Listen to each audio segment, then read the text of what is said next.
Would you stay silent? Or let revenge speak for you?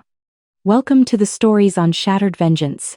Step into a world where love turns dangerous, revenge feels inevitable, and every story drags you deeper into the shadows of desire, betrayal, and the human heart.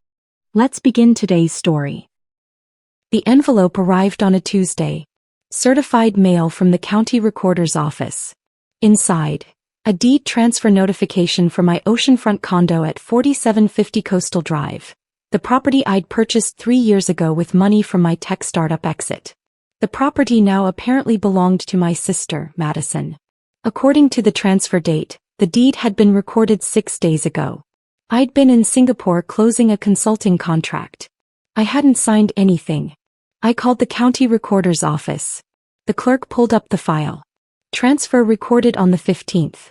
Notarized deed. Grantor signature. That's you, witnessed and stamped. I didn't sign that. Pause. The system flagged it actually. Signature inconsistency alert. Your file's already been forwarded to our fraud investigation unit. They'll be contacting you within 48 hours. My hands went cold.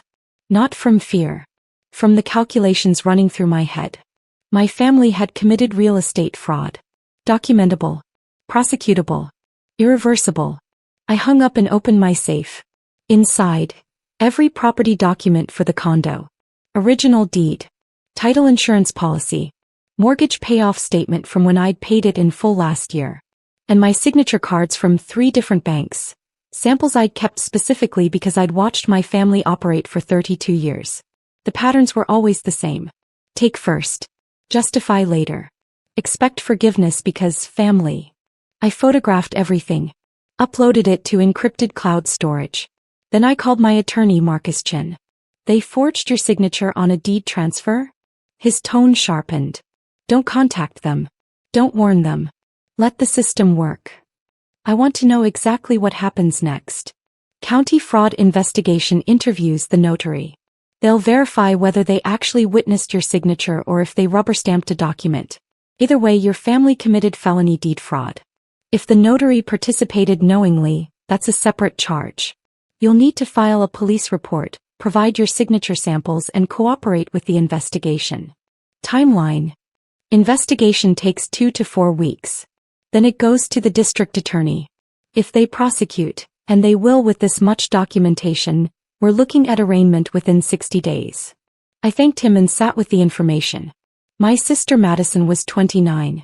She'd been planning a destination wedding in Turks and Caicos.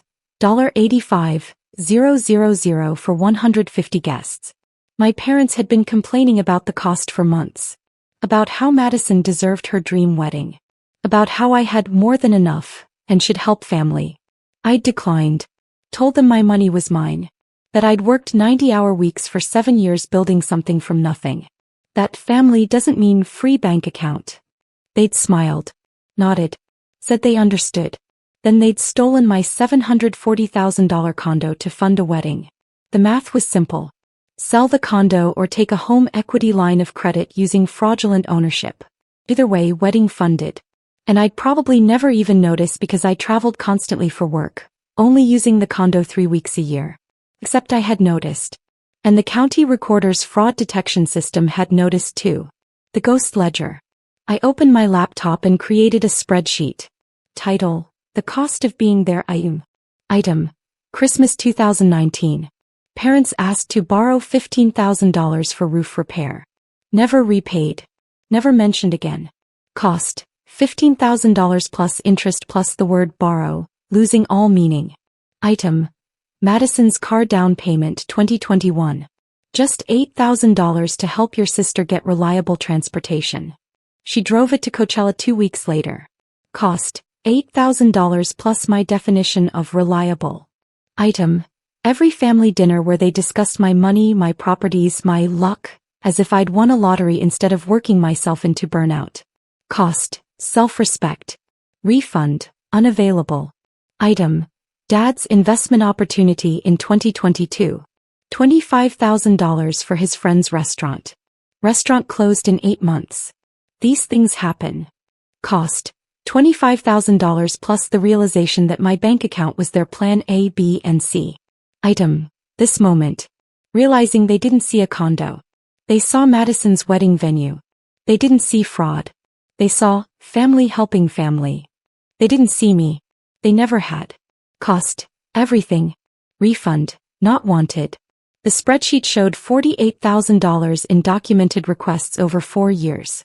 The emotional accounting showed something that couldn't be calculated. The cumulative weight of being viewed as a resource, not a person.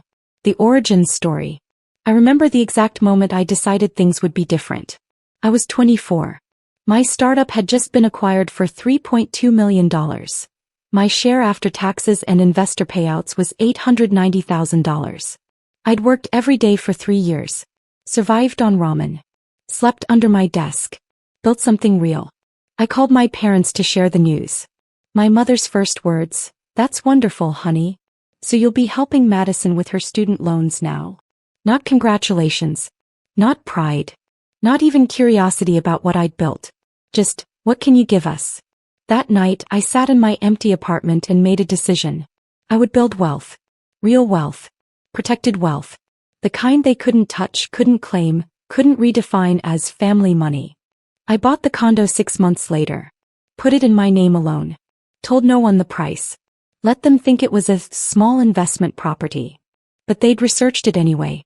Found the property records online. Calculated the value. And decided it was theirs to redistribute. The system works. The county fraud investigator called on Thursday. Detective Sarah Pacheco, Economic Crimes Unit. Mr. Thompson, I've reviewed your case. The signature analysis is conclusive. The deed signature doesn't match any of your banking or legal documents.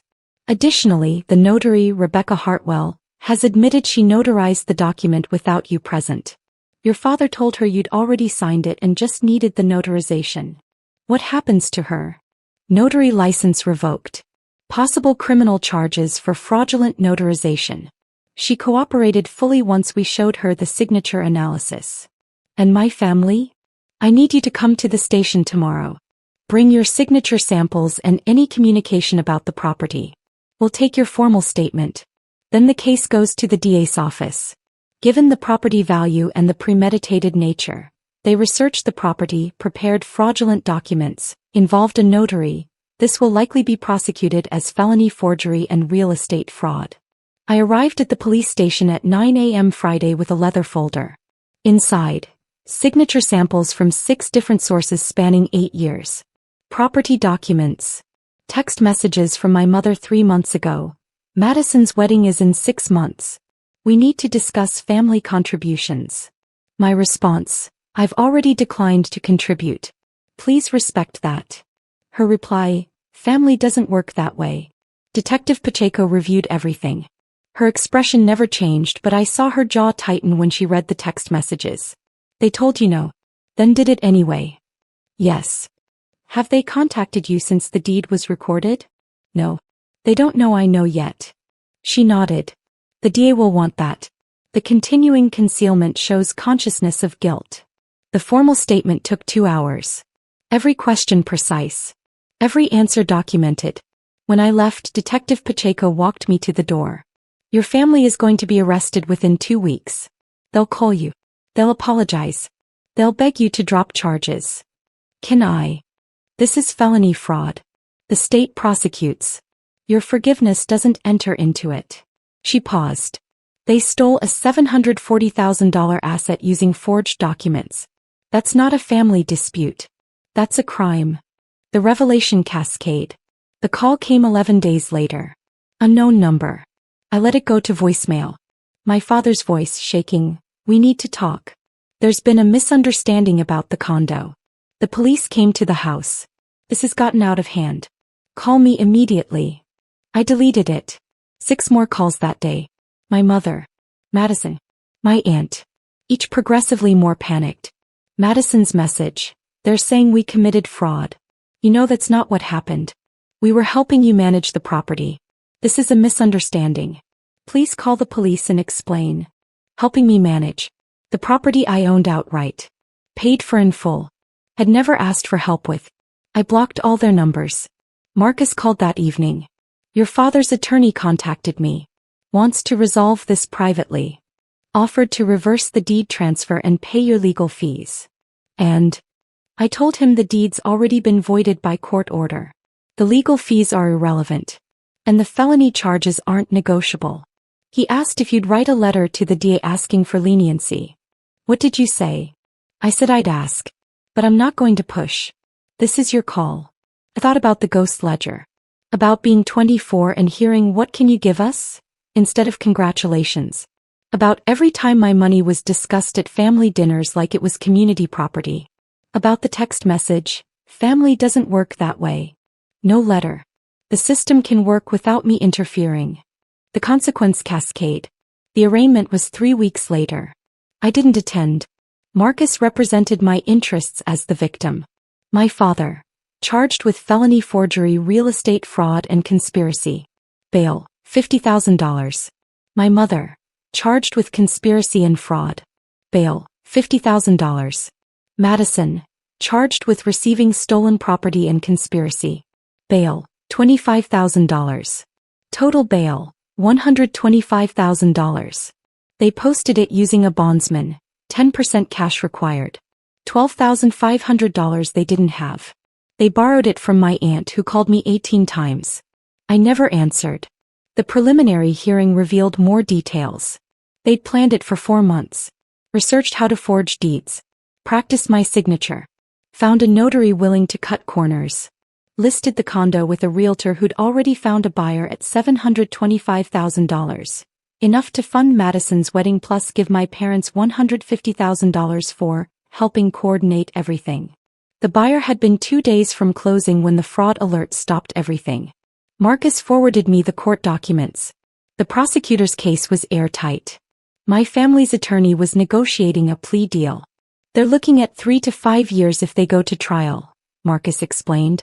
Plea deal would probably be 18 months with restitution and probation. What restitution? Your legal fees. Property damage from the fraud on your title. Probably $35,000 total. I thought about that number. $35,000. Less than I'd given them voluntarily over 4 years. But this time it wasn't voluntary. It was court-ordered. Enforceable. The scorched earth ending. 6 months later the case concluded. Plea deal accepted. My father, 14 months county jail, 3 years probation, $15,000 restitution. My mother, 12 months county jail, 3 years probation, $12,000 restitution. Madison, 400 hours community service, 3 years probation, $8,000 restitution. The wedding was canceled. The venue deposits, lost. The guests, notified via mass email that Madison wrote from her court-mandated community service at a homeless shelter. I received the restitution payments monthly. $875.43. Automatically deposited. I donated every payment to a legal aid organization that helped fraud victims. I sold the condo 8 months later for $780,000. Bought a different property in a different state. Told no one the address. My family sent letters during their sentences. Long letters explaining their perspective. How they'd been trying to help. How I'd overreacted. How family should forgive. I returned every letter unopened. Returned to sender, stamped in red ink.